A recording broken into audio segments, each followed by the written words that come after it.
Pokémon is one of the most famous games. It has millions of fans all over the world. Many people create works like Pokémon, including fans who create fan art. Because of that, the term Pokémon-like emerged.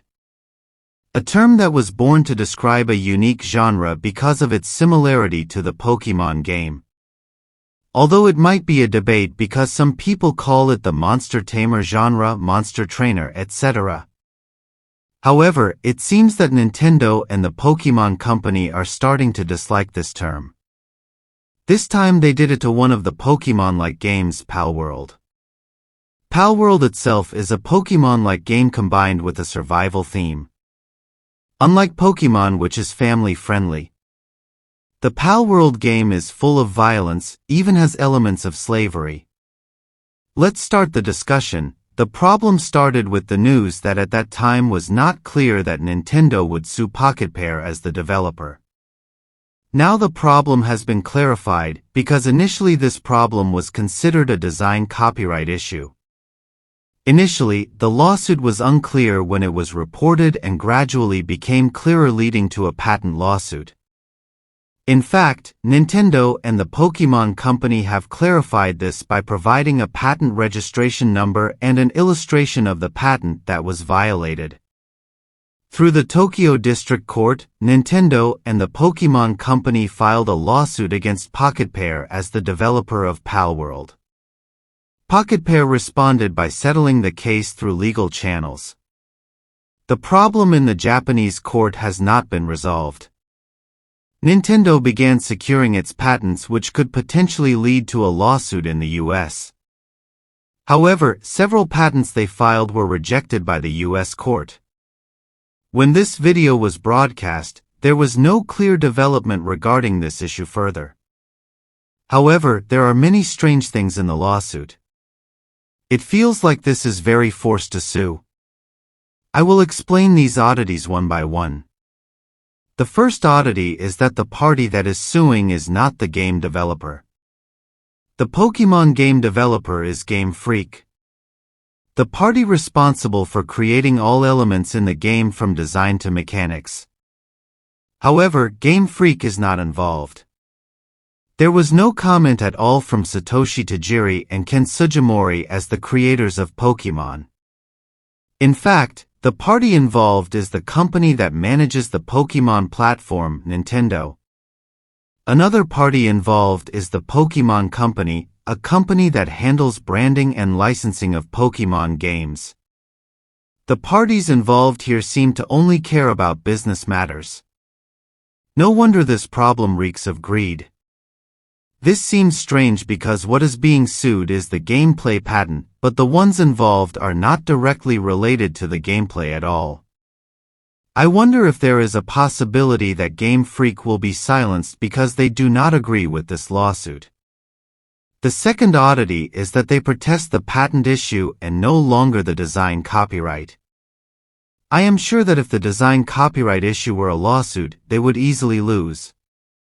Because many Pokémon designs directly and indirectly take inspiration, for example taking designs from Kaiju, Ultraman and Dragon Quest.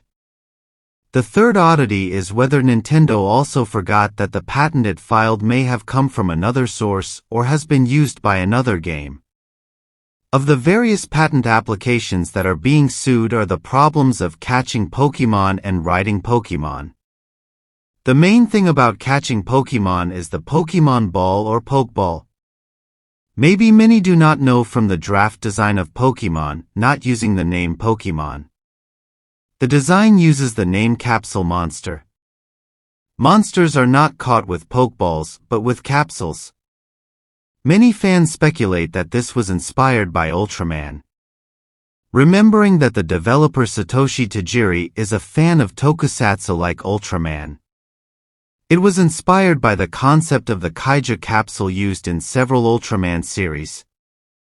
But the most obvious is the film Ultraman Earth 2, Superhuman Big Battle Light and Shadow. If you have ever watched the film, there is a scene similar to a Pokémon fight where Ultraman Earth takes out Kaiju from the Kaiju capsule against Ultraman Shadow, who also takes out Kaiju from the Kaiju capsule. For this problem, maybe the discussion will be at another time for more detail. The problem of catching Pokémon in the open field can also be refuted by the emergence of the GTA 5 Pokémon mod, which some people say can break the patent. Especially since the GTA 5 Pokémon mod was created in 2016, preceding the patent which was created in 2021. The concept of catching monsters or get monster yourself has also been around for a long time and many games use it. Starting from the predecessor of Pokémon, Dragon Quest. The concept of riding Pokémon can also be refuted by the many creatures or monsters that can be ridden, such as the Chocobo from Final Fantasy, which is shaped like a bird and can be ridden. It could also be the monsters in Monster Hunter stories. So, why did they attack an indie company that was only a few years old?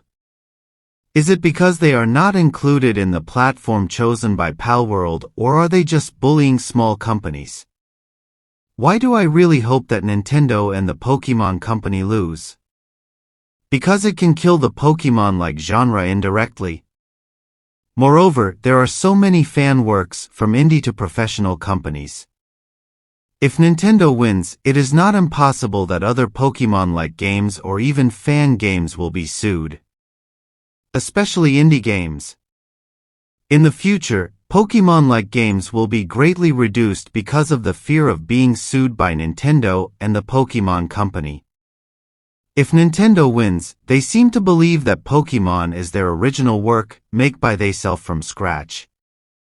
The work that they seem to develop is inspired by others. In fact, there is so much inspiration from other people's work in Pokémon. If Nintendo wins, maybe there will be more developers like Game Freak. The owner of the game has problems but is not involved. If Nintendo wins, they don't realize that their role is only a platform. They might interfere with other games. For a more in-depth discussion, fans can read the article discussing this problem by Game Freak. They discuss the legal aspects in depth and detail. Finally, see you in the next discussion, and I apologize for my bad English.